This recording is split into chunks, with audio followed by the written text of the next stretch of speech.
Wah, rat mani kan ya sorti ni na, rat mana lagi? Jangan ni ya plak poti nau. Lihat rat.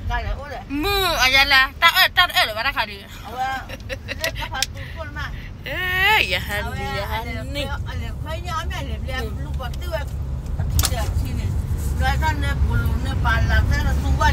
Jadi kan aku ya itu bola.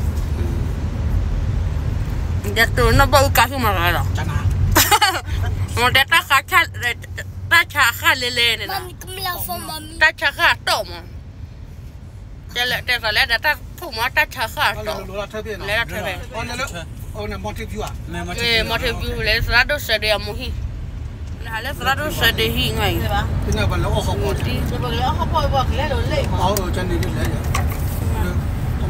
Mama exercise mana? Exercise ya karu pun nari lah ke. Dan nari ni lucu lah, kui nari ni lele. Hani papa. Belum.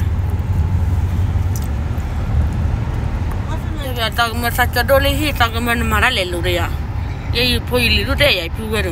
Ni mah. Mana mau. Mana ini dia? Terado sedih mau hili pada bye secilak lelu.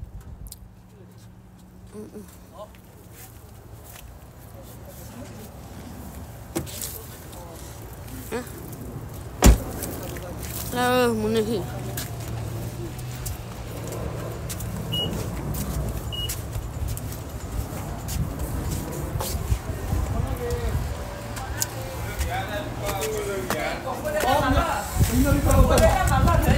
Mia? Kau sudah mana lihat? Baru pada rado sedih kau, lentera muntah kau. Ya hani kau.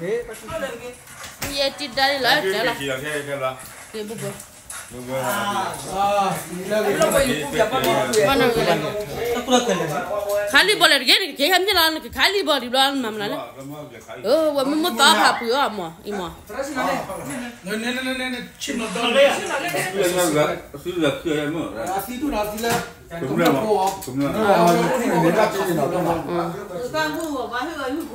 Hah?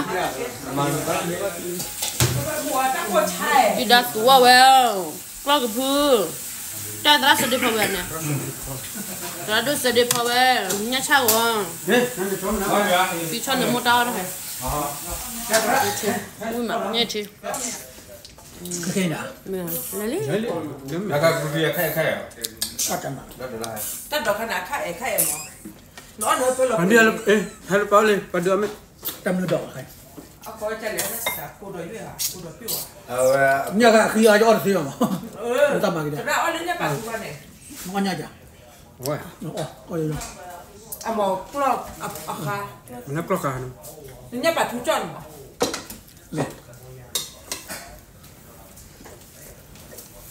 Sini. Sila aja amet. Papa nama? Papa mana? Patu. Ya, dah lah. Ya, le mau. Dah lah kau. Mana kau beli?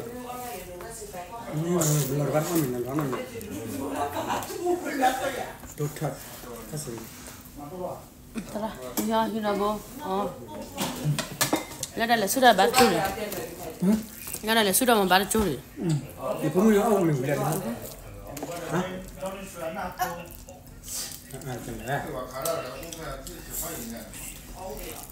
Kabaran orang mikain awak ceri lah. Bukan aku ya, orang mana patu na. Mana patu lah kita ni oh kisah. Mana? Ni kan ni cok kita di mana. Nampak lah, ni mana? Oh cucu ya. Dia kau cuci dia, tara.